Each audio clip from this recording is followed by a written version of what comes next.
ये मम्मी धूप सेकते हुए सर्दियों की सुबह की पहली धूप। और तीजू क्या चुग रही है? हाँ,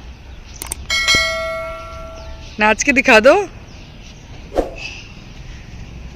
ढंग से शिवल्ली पे दिखा दो, शिवल्ली पे दिखाओ ढंग से, नाच के दिखा दो।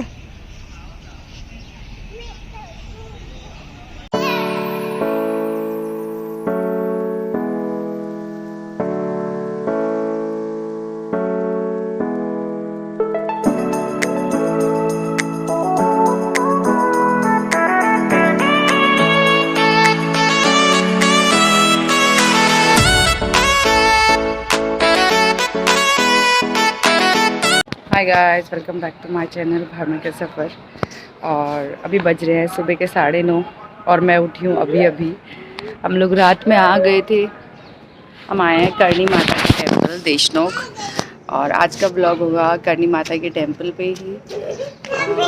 देखते हैं कैसे होते हैं darshan and all everything, will see. रात को बहुत थक गए थे। हम पहुँच गए थे सुबह 5:30-6 बजे समथिंग, पर हम आके सो गए थे, तो अभी थोड़ा रिलैक्स फील हो रहा है। बट अभी हमने कुछ नहीं किया। अभी हम जाएंगे, नहाएंगे, धोएंगे, बच्चों को भी रेडी करना है।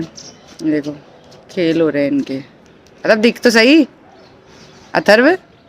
हाँ हाँ। और तीजू महाराज ये रे। हेलो गाले तीजू। सो बेसिकली अभी हम उठे हैं, अभी हमारा मॉर्निंग हुआ है। रात को हम निकल गए थे, पूरी रात ट्रैवलिंग हुई और टायर्ड हो गए तो सो गए। अभी उठे हैं, ब्लॉग स्टार्ट अभी से होगा। हो जाते हैं थोड़ा। अरे फ़ोन नहीं लाते। चलो ठीक है, मिलते हैं तैयार होने के बाद। Good morning. आँखें दो कैसी हो रही है आपकी? कितनी पी थी रात को आपने? मंदिर में पी कर आगे शर्म नहीं आई आपको?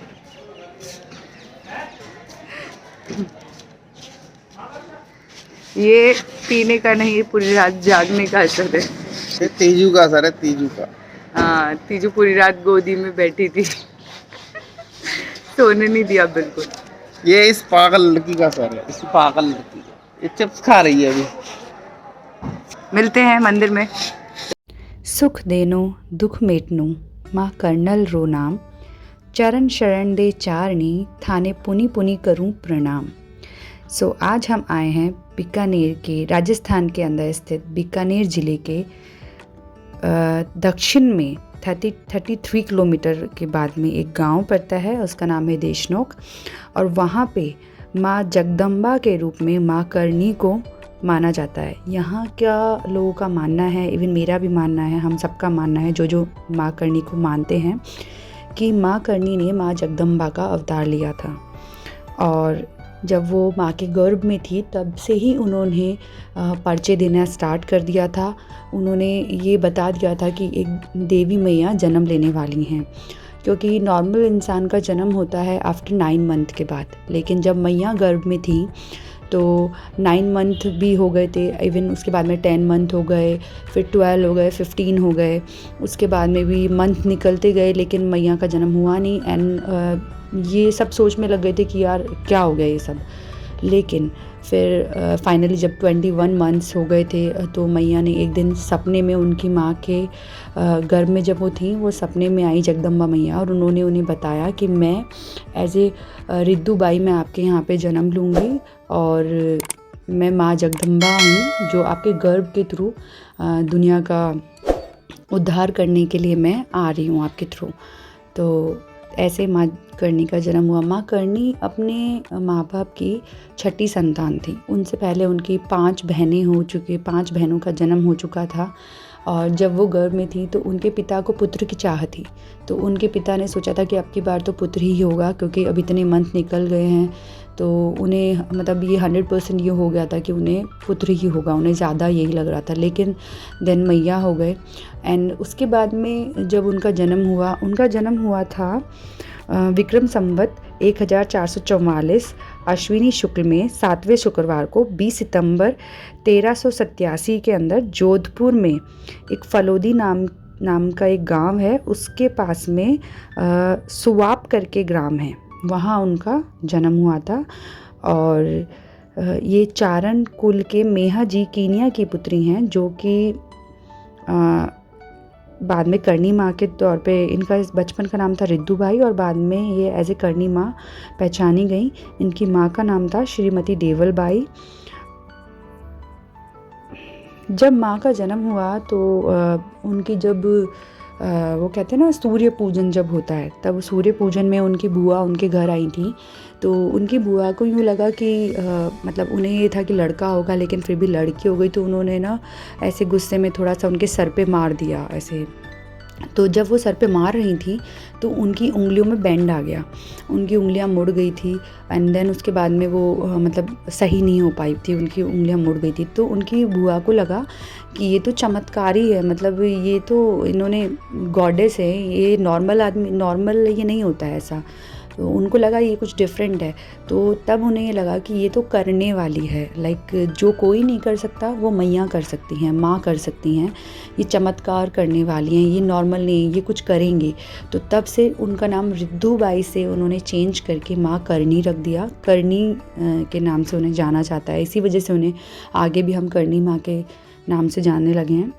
फिर उसके बाद में जब वो 5-6 साल की हो गई थी, तब वो अपनी बुआ के घर पे रहने के लिए गई और उनकी बुआ उनको नहला रही थी, उनके बाल बना रही थी। तो वो एक हाथ से ही कर रही थी, क्योंकि एक हाथ उनका ख़राब हो चुका था, फिंगर्स उनकी बैंड हो गई थी। तो वो अपनी बुआ को ऐसे बोल रही थी कि आप एक हाथ से क्यों कर रहे हो, कंफर्ट नहीं लग रहा, आप दोनों हाथों से करो।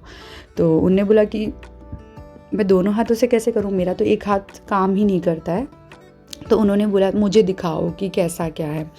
जैसे उन्होंने देखा और उन्होंने उनके हाथ पे हाथ लगाया तो उनका हाथ सही हो गया था। उन्होंने बोला आपका हाथ तो सही है, आप क्यों ऐसे झूठ बोल रही हो। फिर उन्होंने देखा तो एक्चुअल में उनका हाथ सही था। तब उन्हें सेकंड टाइम ये फील हुआ कि ये रियल में गॉडेस हैं। एंड देन उसके बाद में फिर धीरे धीरे मैया ने ना बहुत सारे चमत्कार करे, कभी कहाँ। और ऐसे माना जाता है कि जोधपुर और बीकानेर के जो स्थान हैं, क्योंकि मैया का जन्म जोधपुर में हुआ था, तो जोधपुर में उन्होंने बहुत चमत्कार करे। उसके बाद में वो जहाँ गए वहाँ उन्होंने चमत्कार करे।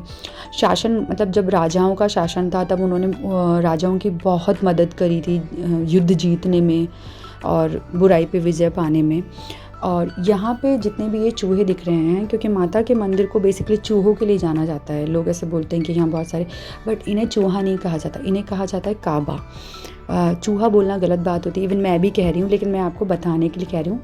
सो जितने भी काबाज हैं उनके लिए ऐसे कहा जाता है कि ये चारण कुल में जितने भी लोग जन्म लेते हैं वो नेक्स्ट बर्थ में काबा बनते हैं, नेक्स्ट जन्म में। और जो जितने भी काबा की जब डेथ होती तो वो वापस से चारण कुल में जन्म लेते हैं। तो इनका ये सर्कल बना हुआ होता है, मतलब मैया का ये आशीर्वाद है उनके लोगों पे कि जो उनके मतलब कुल में जन्म लेगा, चारण कुल में, वो उन्हीं के पास रहेगा, उसे यमराज के पास नहीं जाना है, वो माँ के मंदिर परिसर में ही रहेगा। या तो आप चारण बन के रहोगे या फिर आप काबा बन के रहोगे। तो माँ उनके खाने पीने का सब माँ की तरफ से बंदोबस्त होता है, माँ ही उनका सब देख रेख करती है।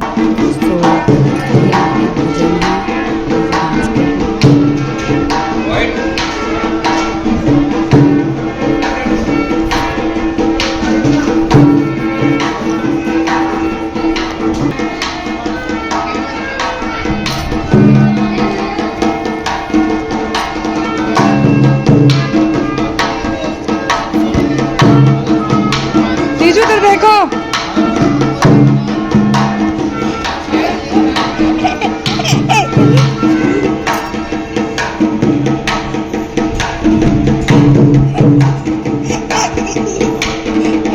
वहाँ जा।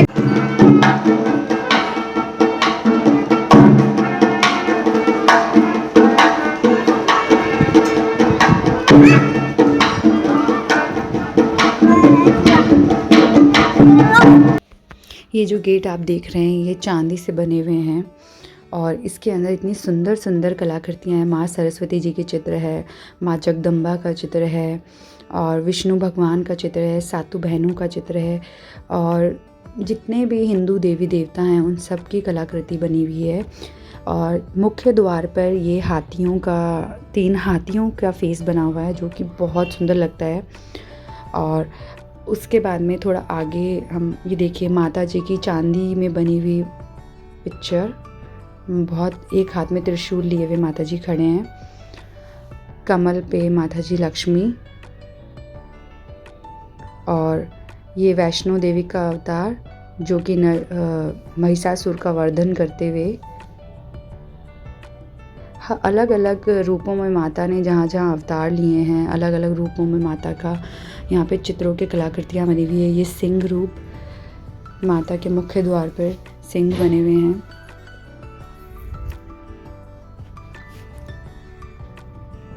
तकरीबन 650 वर्ष पूर्व माता ने यहाँ पे आके तपस्या की थी।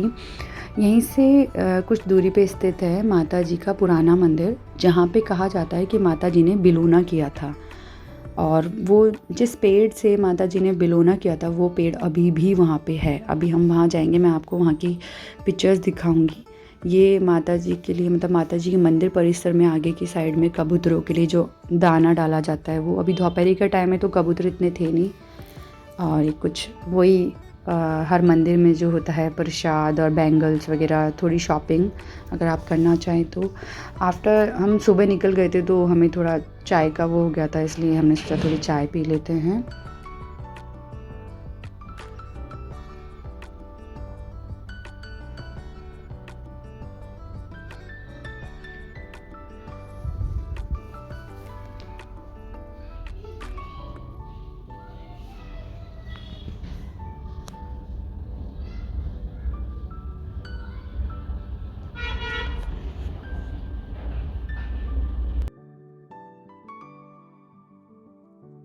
अभी हम जा रहे हैं माता जी के ओल्ड टेम्पल में, जहाँ पे माता जी ने बिलोना किया था।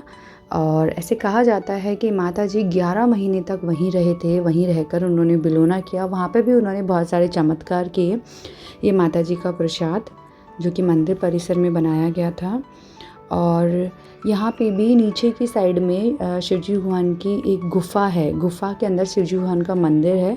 थोड़ा पीछे की साइड जब हम चलते हैं वहाँ है, और शिव परिवार पूरा वहाँ बना हुआ है गुफ़ा के अंदर। वहाँ रहकर माता जी ने तपस्या की थी, वहाँ बैठकर माता जी डेली वहाँ पूजा करते थे। ये वो पेड़ जहाँ माता जी ने बिलोना किया था।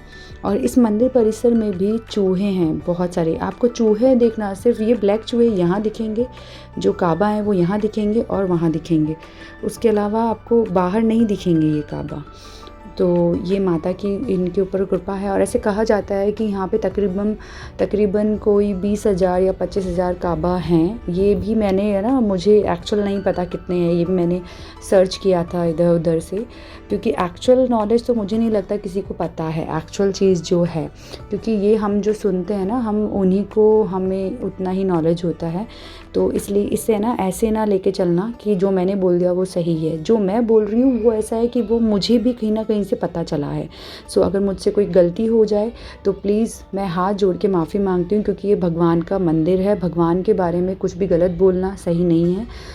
अगर आपको लगता है कि मैंने कहीं कोई गलती करी है तो आप मुझे माफ़ करिएगा, लेकिन नॉलेज के हिसाब से मुझे जितना पता है, तो ये जो चूहे की काबा की बात हो रही थी, तो जो 7 काबाज हैं, सफ़ेद काबा किसी को नहीं दिखते, जो लकी होते हैं सिर्फ उन्हीं को दिखते हैं।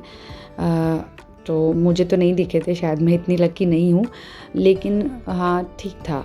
तो ये मंदिर है, और बाद में माँ का मूर्ति वहाँ पे स्थापित हुई थी। एंड देन उसके बाद में हम थक गए थे, और ये खाना मैंने ऑर्डर की थी थाली, और इन्होंने ऑर्डर किया था पुलाव और समथिंग, जो कि मैं पिक्चर में आपको दिखा रही हूँ, आप देख सकते हैं।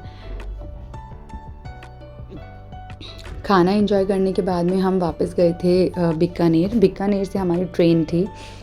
देशनोक से हमें ट्रेन नहीं मिली थी, रिजर्वेशन नहीं मिला था, तो हम बीकानेर गए, और बीकानेर से हमने ट्रेन की थी। एंड देन फिर नाइट में हम ट्रेन में एंजॉय करते करते गए। और ओवरऑल मंदिर बहुत अच्छा था, देखने लायक है। हम तो हमेशा जाते रहते हैं क्योंकि हमारी आस्था है, हम माता जी को बहुत मानते हैं। अगर जो मुझे जानने वाले हैं उनने ये भी नोटिस किया होगा कि मैंने उनके नाम की पातड़ी पहन रखी है गले में, तो मेरी तो उनमें बहुत मान्यता है।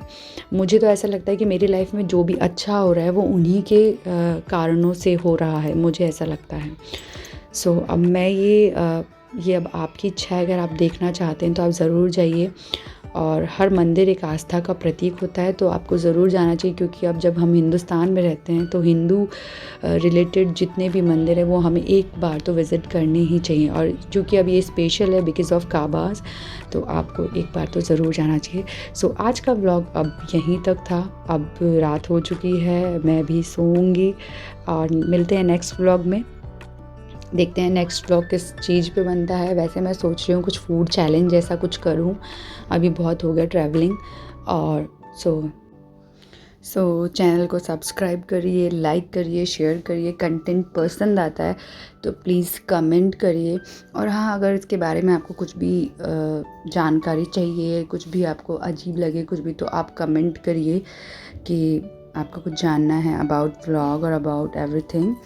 सो एंड सब्सक्राइब ज़रूर करिए। मुझे पता है कुछ लोग होते हैं जो वीडियोस देख लेते हैं क्योंकि वो सर्च करते हैं, बट यार एक सब्सक्राइब तो बनता है ना। इतनी मेहनत हम लोग करते हैं वीडियो बनाने में, एडिटिंग करने में, तो प्लीज़ एक सब्सक्राइब तो ज़रूर कर देना। हाँ, ये बहुत ज़रूरी है ये सब चीज़ें। सो एक सब्सक्राइब बनता है, तो अगर आप इस वीडियो को देख रहे हैं तो एक सब्सक्राइब ज़रूर करिए। उससे ज़्यादा मैं कुछ नहीं मांगूंगी, सिर्फ एक सब्सक्राइब करिए, ठीक है। तो मिलते हैं नेक्स्ट वीडियो में, और तब तक के लिए आप देखिए नेक्स्ट वीडियो कब आता है, नेक्स्ट वीक में फ्राइडे को कब आता है। मोस्टली मैं ट्राई करूँगी फ्राइडे तक अपलोड कर दूँ, पर नहीं तो भी नेक्स्ट वीक में कभी भी आ जाएगा।